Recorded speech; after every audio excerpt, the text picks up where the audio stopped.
اہل علم نے یہ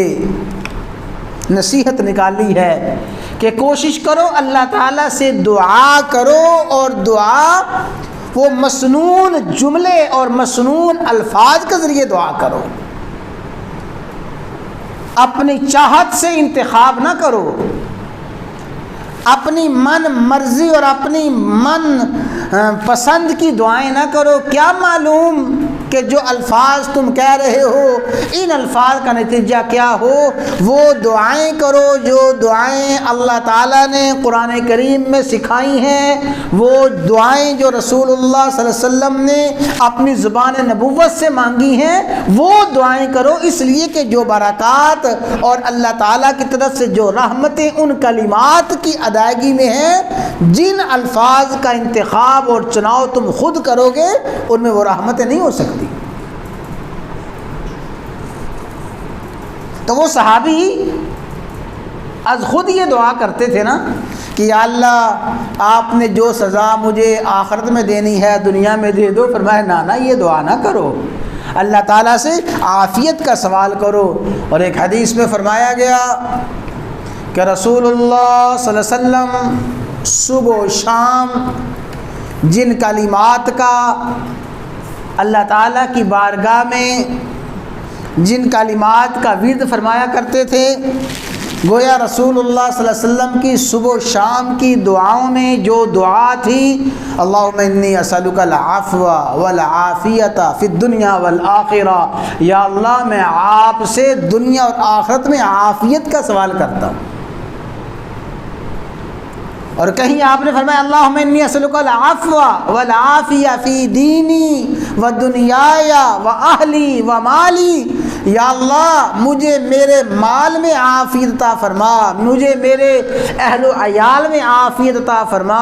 کہیں فرمایا اللہم عافنی فی بدنی، اللہم عافنی فی سمعی، اللہم عافنی فی جسدی، یا اللہ مجھے میرے جسم میں عافیت عطا فرما، میری شنوائی میں عافیت عطا فرما، میری بصارت میں عافیت عطا فرما۔ تو رسول اللہ صلی اللہ علیہ وسلم عافیت کا سوال صبح و شام اللہ تعالیٰ سے کیا کرتے تھے، اور صبح و شام کا معنی یہی ہے کہ انتہائی کثرت کے ساتھ بہت زیادہ اللہ تعالیٰ کی بارگاہ میں دعا کرتے تھے۔ اور رسول اللہ صلی اللہ علیہ وسلم نے پھر یہی عافیت کا سوال کرنے کی اپنی امت کو بار بار نصیحت فرمائی، تلقین فرمائی۔ حدیث سن لیں،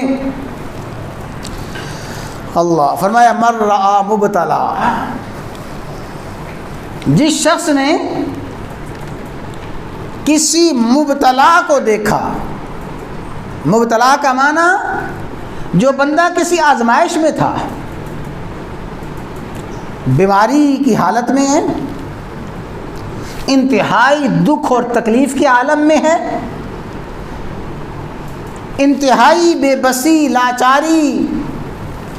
انتہائی غم، آفتیں، مصیبتیں اسے گھیرے ہوئے ہیں۔ فرمایا من رآ مبتلا، جس نے کسی مبتلا کو دیکھا، آزمائش میں، پریشانیوں میں، مصائب میں الجھے ہوئے، گھرے ہوئے شخص کو دیکھا اور اسے دیکھ کے یہ دعا کی، الحمدللہ الذی عافانی مما ابتلاک بہ، الحمدللہ الذی عافانی مما ابتلاک بہ۔ ہر قسم کی تعریف اسی اللہ تعالیٰ کے لیے ہے جس نے مجھے عافیت عطا فرمائی ہے اس مصیبت پریشانی سے جس میں آپ مبتلا ہیں۔ پریشان حال کو، مصیبت زدہ کو، مبتلا کو دیکھا اور دعا کی، الحمدللہ الذی عافانی مما ابتلاک بہ، جس اللہ نے مجھے عافیت عطا فرمائی ہے اس پریشانی سے، اس دکھ اور تکلیف سے جس میں آپ مبتلا ہیں۔ وفضلنی علی کثیر ممن خلق تفضیلا، اللہ نے اپنی بے شمار مخلوق پہ مجھے فضیلت عطا فرمائی، مجھے اللہ نے اس عافیت سے، اس پریشانی سے بچایا ہوا ہے۔ فرمایا جو شخص یہ دعا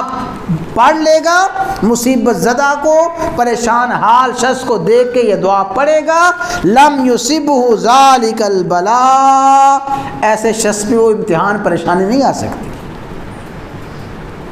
تو کتنا بڑا تحفہ ہے، عظیم الشان تحفہ ہے، جس کو اللہ تبارک و تعالی عافیت کی دولت سے مالا مال فرما دے۔ اور عافیت کا معنی یہی ہے کہ ہر چھوٹی سے چھوٹی خیر، ہر بڑی سے بڑی خیر، ہر چھوٹے سے چھوٹا انعام، بڑے سے بڑا انعام اللہ تعالیٰ جسمانی صحت سے لے کے آخرت کی سلامتی تک، ایمان کی سلامتی سے لے کے اور قبر کی سلامتی تک اور آخرت کی سلامتی تک جو نعمت عطا فرمائے، وہ نعمت اللہ تبارک و تعالیٰ کی طرف سے عافیت ہے۔